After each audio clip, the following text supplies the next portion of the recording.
Total 16 water tight compartments के साथ design किया गया था। कंसेप्ट ये था कि अगर हल्के कुछ सेक्शन में पानी चली भी जाए तो वाटर टाइट डोर्स और कंपार्टमेंट सिस्टम।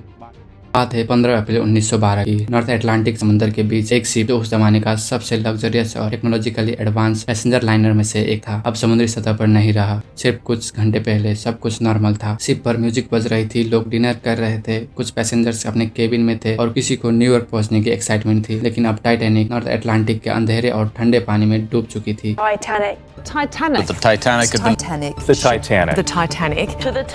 टाइटैनिक एक ऐसी शिप जिसके बारे में दुनिया को बताया गया था कि ये अनसिंकेबल है, यानी इसका डूबना ऑलमोस्ट इम्पॉसिबल है। लेकिन वो अपनी पहली ही जर्नी में एक आइसबर्ग से टकराकर हिस्ट्री की सबसे फेमस मैरीटाइम डिजास्टर में से एक बन गई। टाइटैनिक की कहानी सिर्फ एक आइसबर्ग की कहानी नहीं है, ये कहानी है टेक्नोलॉजी की, एम्बिशन की, कहानी है क्लास डिफरेंस, ह्यूमन डिसीजन की, और सबसे बढ़कर उन लोगों की कहानी है जो उस रात टाइटैनिक पर मौजूद थे। 90s की शुरुआत में अटलांटिक ओशियन सिर्फ एक समुद्र नहीं, ये यूरोप और नॉर्थ अमेरिका को जोड़ने वाला सबसे बड़ा हाईवे था। लाखों लोग अच्छी लाइफ की तलाश में यूरोप से अमेरिका जा रहे थे। साथ ही अमीर लोगों के लिए ट्रांस अटलांटिक ट्रैवल प्रेस्टीज का सिंबल बन चुका था। शिपिंग कंपनीज के बीच कंपटीशन हाई था, स्पीड इंपोर्टेंट थी, लग्जरी इंपोर्टेंट था, कैपेसिटी इंपोर्टेंट थी, और इसी कंपटीशन में व्हाइट स्टार लाइन एक बड़ा नाम था। व्हाइट स्टार लाइन का फोकस सिर्फ फास्टेस्ट शिप बनाने पर नहीं, उनका स्ट्रेटेजी कुछ और था। पैसेंजर्स को एक फ्लोटिंग लग्जरी होटल का एक्सपीरियंस देना, large dining room, elegant interiors, restaurant, swimming pool, gym, spa, reading room, हर चीज का पर्पस था। पैसेंजर्स को ये फील करवाना कि वो सिर्फ शिप पर ट्रैवल नहीं कर रहा बल्कि एक लग्जरी वर्ल्ड में रह रहा है। टाइटैनिक अकेली शिप नहीं थी, ये एक बड़ा प्लान का पार्ट था। व्हाइट स्टार लाइन ने ओलंपिक क्लास के नाम से मैसिव ओशियन लाइनर्स की सीरीज डेवलप की थी। इस क्लास में ओलंपिक, टाइटैनिक और बाद में ब्रिटानिक नाम का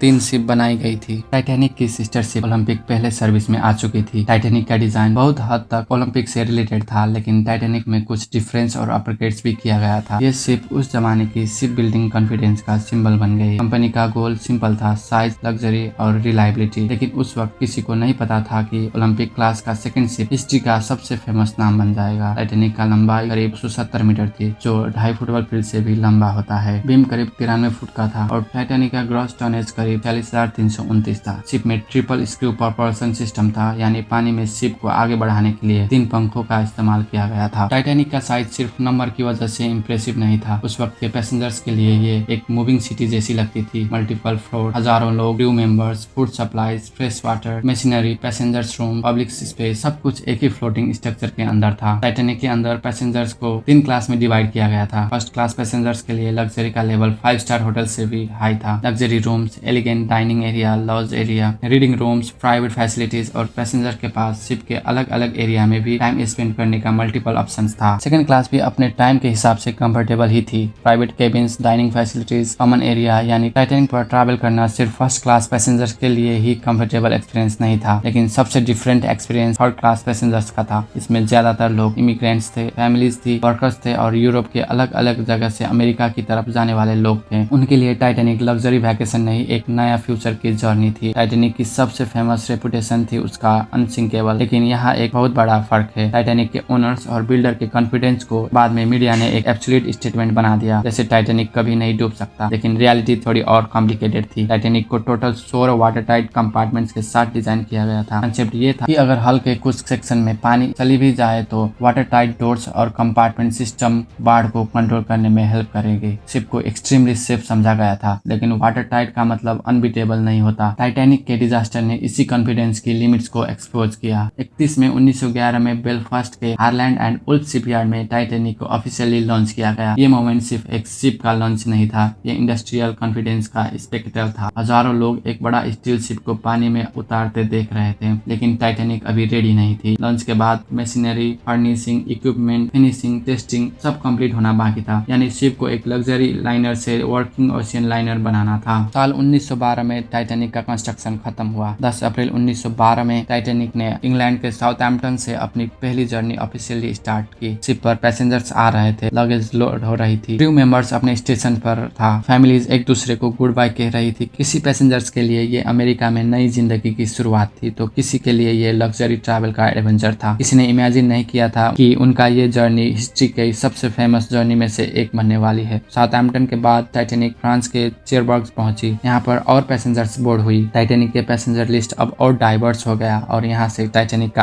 अगला स्टॉप आयरलैंड का क्वींसटाउन था। यहाँ भी पैसेंजर्स बोर्ड हुई। पैसेंजर्स के लिए ये यूरोप की फाइनल ग्लिम्स थी। उनके सामने अटलांटिक ओशियन, अमेरिका और एक नई जिंदगी का होप था। टाइटैनिक फिर खुला अटलांटिक की तरफ निकल गई। अब टाइटैनिक के सामने हजारों किलोमीटर का अटलांटिक था। रोज का रूटीन सेटल हो गई थी। Breakfast, lunch, dinner, social gathering. Passengers के लिए ये एक नॉर्मल जर्नी था। सिर्फ 20 नॉट्स के आसपास करीब 40 किलोमीटर प्रति घंटे के स्पीड से ट्रैवल कर रही थी। सब कुछ नॉर्मल था। शिप अपनी स्पीड पर कंटिन्यू आगे बढ़ रहा था। लुकआउट्स ड्यूटी पर थे। ब्रिज पर ऑफिसर अपने स्टेशन पर थे। इंजन रूम में मशीनरी चल रही थी। ज्यादातर पैसेंजर्स अपनी नॉर्मल नाइट रूटीन में थे। रात 11:40 में लुकआउट फ्रेडरिक फ्लेट ने सामने आइसबर्ग देखा और 3 बार वार्निंग बेल बजाई। वार्निंग के बाद ब्रिज पर रिएक्शन हुआ और कैप्टन ने शिप को टर्न करने का ऑर्डर दिया और शिप को रिवर्स करने की कोशिश की, लेकिन आइसबर्ग इतना पास था कि सिर्फ कुछ सेकंड बाद टाइटैनिक आइसबर्ग से टकरा गया। हिस्टोरिकल एविडेंस और लेटर एनालिसिस के मुताबिक टाइटैनिक आइसबर्ग के साइड से टकराई थी। इम्पैक्ट ने हल के मल्टीपल सेक्शन को डैमेज किया। आगे वाला कंपार्टमेंट्स में पानी इंटर करने लगा। शुरुआत में बहुत सारे पैसेंजर्स को समझ ही नहीं आया क्या हुआ है। कुछ लोगों ने वाइब्रेशन फील की तो किसी ने अजीब साउंड सुना, लेकिन शिप अभी भी ऊपर से नॉर्मल दिखती थी। टाइटैनिक के डिजाइन से क्लोजली कनेक्टेड एक इम्पोर्टेंट आदमी थॉमस एंड्रयूज शिप पर ही मौजूद था। कोलिजन के बाद एंड्रयूज ने डैमेज को एनालाइज किया। उन्हें सिचुएशन की समझ आने लगी। प्रॉब्लम सिर्फ एक डैमेज सेक्शन नहीं था, आगे का मल्टीपल कंपार्टमेंट्स में पानी घुस रहा था। शिप का वाटर टाइट डिजाइन बाढ़ को कंट्रोल नहीं कर पा रही थी। पानी कंपार्टमेंट्स के अपर बाउंड्रीज के थ्रू तेजी से स्प्रेड कर रहा था। अब एक दिल दहला देने वाली बात सामने आ चुका था। टाइटैनिक को बचाना पॉसिबल नहीं था। अब सवाल ये था कितने लोगों को बचाया जा सकता है। कैप्टन स्मिथ ने इवैक्यूएशन का ऑर्डर दिया। पैसेंजर्स को लाइफ बोट्स की तरफ बुलाने जाने लगा, लेकिन यहाँ एक बड़ा प्रॉब्लम थी, लाइफ बोट्स। टाइटैनिक पर टोटल 20 लाइफ बोट्स थी। ये नंबर सुनने में बड़ा लग सकता है, लेकिन टाइटैनिक पर मौजूद लोगों के कंपैरिजन में ये इनफ नहीं था। यानी टाइटैनिक के पास लाइफ बोट्स थी, लेकिन सबके लिए नहीं था। लाइफ बोट्स प्रिपेयर होने लगी और पैसेंजर को डेक पर बुलाने जाने लगा, लेकिन कोलिजन के बाद भी शिप स्टेबल था, तो शुरुआत में लोग लाइफ बोट्स पर जाने से मना कर रहे थे। लोगों को मनाना मुश्किल था, जिसकी वजह से शुरुआत में कई लाइफ बोट्स पर उसके कैपेसिटी के आधे से भी कम लोग के साथ पानी में उतार दिया गया। इवैक्यूएशन के दौरान बच्चों और महिलाओं को फर्स्ट प्रायोरिटी दिया गया। टाइटैनिक की सबसे इंपॉर्टेंट टेक्नोलॉजी में से एक था wireless telegraphy. Operators Jack Phillips और Harold Bride distress message transmit कर रहे थे। टाइटैनिक ने इमरजेंसी कम्युनिकेशन भेजनी शुरू की। नजदीक के शिप्स को हेल्प के लिए SOS कॉल किया गया, लेकिन आसपास शिप न होने के कारण डिस्ट्रेस कॉल का कोई जवाब नहीं आता। कुछ देर बाद RMS कार्पेथिया शिप ने टाइटैनिक के डिस्ट्रेस कॉल का रेस्पॉन्स की, जो करीब 100 किलोमीटर दूर थी। RMS कार्पेथिया का कैप्टन आर्थुर